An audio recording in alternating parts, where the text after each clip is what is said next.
Segitiga yang kita ada di sini ialah segitiga bersudut tegak. Dan ini ialah kerana ia mempunyai sudut 90 darjah ataupun sudut tegak di dalamnya. Sekarang kita panggil sisi terpanjang untuk satu segitiga bersudut tepat. Ya, kita panggil sisi itu dan anda boleh lihat sisi terpanjang segitiga bersudut tepat atau sisi bertentangan sudut 90 darjah itu dipanggil hipotenus. Itu adalah satu perkataan menarik untuk satu idea yang mudah, iaitu cuma sisi terpanjang satu segitiga bersudut tegak atau sisi bertentangan sudut 90 darjah. Dan adalah bagus untuk tahu itu kerana seseorang mungkin mengatakan hipotenus. Oh, mereka bercakap tentang sisi ini di sini, ya, sisi terpanjang, iaitu sisi bertentangan sudut 90 darjah. Sekarang, apa yang saya mahu buat ialah buktikan satu perhubungan. Ya, satu perhubungan terkenal dan anda mungkin akan nampak ke mana ini akan pergi. Ya, satu perhubungan terkenal antara panjang sisi sebuah segitiga bersudut tegak. Jadi katakan panjang AC, jadi huruf besar A, huruf besar C, mari panggil itu panjang huruf kecil A. Mari panggil panjang BC sebagai huruf kecil B di situ. Di situ saya akan gunakan huruf besar untuk titik dan huruf kecil untuk panjang. Dan mari panggil panjang hipotenus jadi panjang AB, mari panggilnya C. Dan mari kita lihat jika kita boleh tafsirkan hubungan antara A, B dan C. Dan untuk lakukan itu saya akan lukiskan garis lain atau segmen lain di antara C dan juga hipotenus dan saya akan lukisnya supaya ia melintang pada sudut tegak. Kita akan panggil titik ini di sini huruf besar D. Dan jika anda tertanya bagaimana kita boleh buat itu? Anda boleh bayangkan segitiga ini diputarkan begini dan ini memberikan anda idea umum tentang bagaimana anda boleh bina satu titik seperti ini. Jadi jika saya putarkannya, maka sekarang hipotenus kita berada di bahagian bawah. Ini ialah titik B, ini ialah titik A. Jadi kita sudah pusingkan segitiga ini sepenuhnya. Ini ialah titik C. Anda boleh bayangkan jika kita jatuhkan batu dari titik C, mungkin ia terikat dengan tali dan ia akan langgar hipotenus pada sudut yang tepat. Maka apa yang kita buat di sini ialah binakan segmen CD di mana kita letakkan titik D di sini. Dan kenapa saya lakukan itu ialah sekarang kita boleh buat pelbagai jenis hubungan menarik antara segitiga yang hampir sama. Kerana kita ada tiga segitiga di sini. Kita ada segitiga ADC, kita ada segitiga DBC dan kita ada segitiga asal. Kita boleh harapnya bina persamaan antara segitiga tersebut. Dan pertama sekali saya akan tunjukkan yang ADC adalah sama dengan segitiga yang besar sebab mereka mempunyai sudut tegak. ADC mempunyai sudut tegak di sini. Jadi jika sudut ini ialah 90 darjah, maka sudut yang ini juga akan menjadi 90 darjah. Mereka adalah sudut penggenap dan jumlah keduanya adalah 180. Jadi kedua-duanya mempunyai sudut tegak di dalam. Yang lebih kecil mempunyai satu sudut tepat, yang lebih besar juga jelas ada sudut tepat. Dan keduanya berkongsi sudut tegak ini di sini. Sudut DAC atau BAC, bagaimanapun anda mahu rujuknya, kita boleh tuliskan segitiga itu. Saya akan mulakan dengan yang kecil dulu. ADC, mungkin saya akan lorekkannya. Jadi ini ialah segitiga yang kita cakap tadi, segitiga ADC, dan saya pergi ke sudut biru, ke sudut tepat, ke sudut yang tidak berlabel dari pandangan ADC. Sudut ini di sini tidak memberi kesan kepada yang itu di situ. Ianya adalah untuk segitiga yang lebih besar ini. Jadi boleh katakan yang segitiga ADC adalah sama dengan segitiga. Ya, sekali lagi anda mahu mula di sudut biru A, kemudian kita pergi ke sudut tepat. Jadi kita tidak perlu pergi ke sudut tepat sekali lagi. Jadi ini ialah segitiga ACB. ACB. Dan kerana mereka adalah sama, kita boleh binakan hubungan antara nisbah sisi mereka. Sebagai contoh, kita tahu nisbah sisi sepadan. Secara umumnya untuk segitiga yang sama, kita tahu yang nisbah sisi sepadan akan menjadi konstan. Maka kita boleh ambil nisbah hipotenus segitiga yang lebih kecil ini. Jadi hipotenus ialah AC atau hipotenus segitiga yang lebih besar, iaitu AB.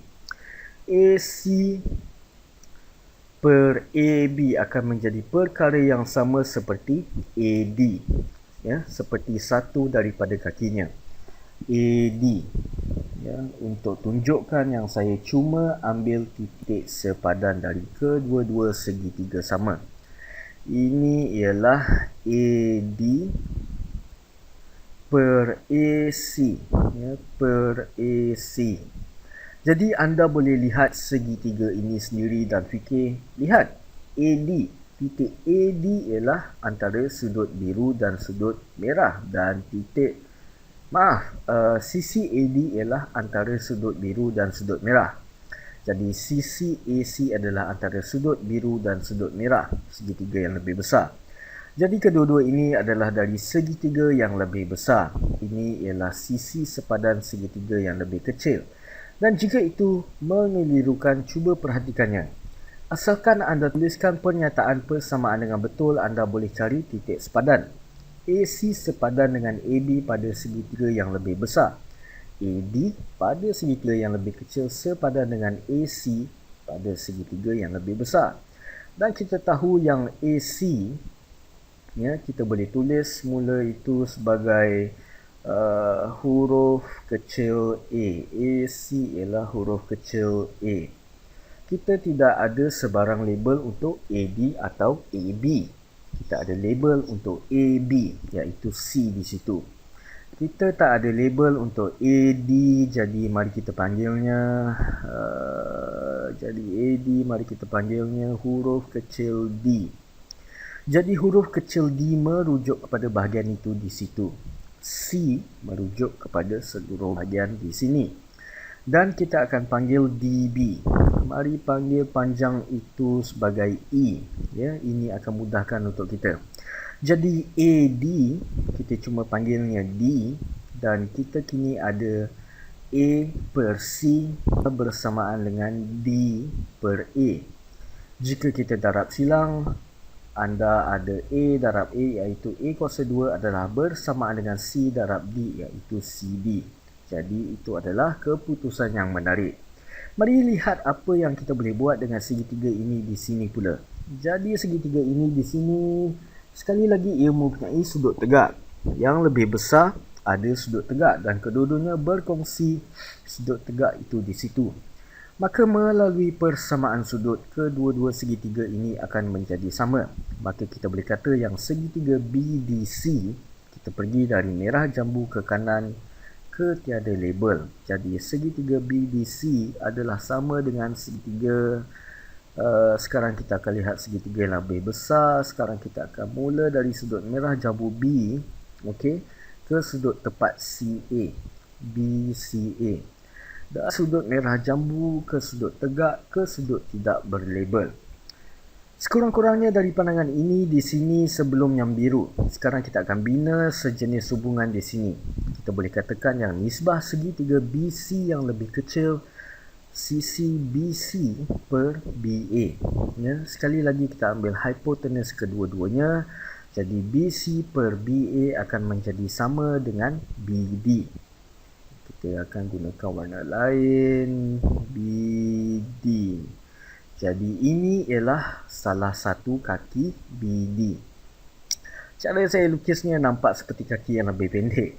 Jadi BD per BC. Saya cuma ambil bucu sepadan, ya, per BC. Dan sekali lagi kita tahu yang BC adalah sama dengan huruf kecil B. Ya, BC ialah huruf kecil B. BA ialah huruf kecil C. Dan kemudian kita definisikan BD sebagai huruf kecil E. Jadi ini ialah huruf kecil E. Ya, kita boleh darab silang di sini di mana B darab B, dan saya dah sebutkan ini dalam banyak video.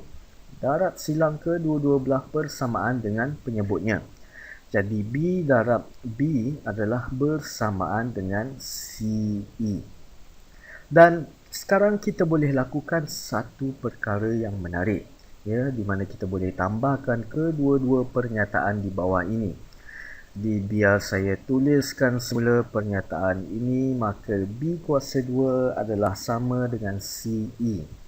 Jadi jika kita tambah bahagian kiri, kita dapat A kuasa 2 tambah B kuasa 2, ya, adalah bersamaan dengan CD.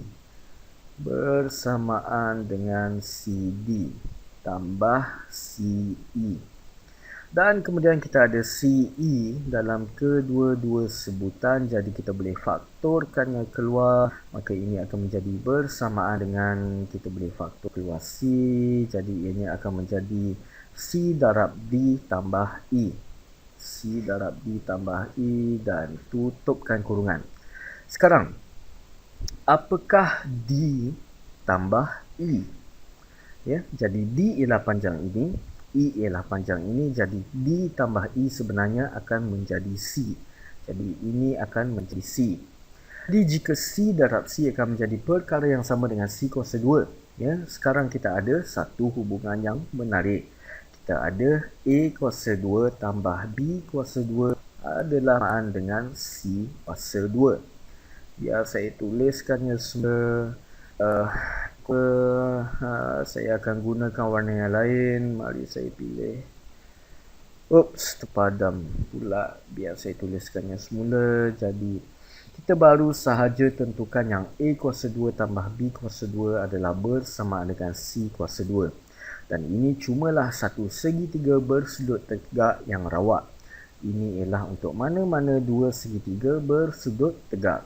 Kita baru saja tentukan yang jumlah kuasa 2 setiap kakinya adalah sama dengan kuasa 2 hipotenusnya.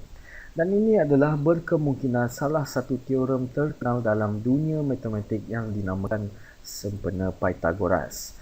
Saya tak pasti sama ada dia adalah orang pertama untuk tentukan ini, tapi ianya dipanggil teorem Pythagoras. Ya, teorem Pythagoras. Dan ianya adalah asas untuk bukan sahaja untuk geometri, tapi kebanyakan geometri yang kita akan lakukan. Dan ia membentuk asas untuk semua trigonometri yang kita akan lakukan. Dan ianya adalah cara berguna di mana jika anda tahu dua sisi untuk satu segitiga bersudut tegak, anda pasti akan dapat cari sisi yang ketiga.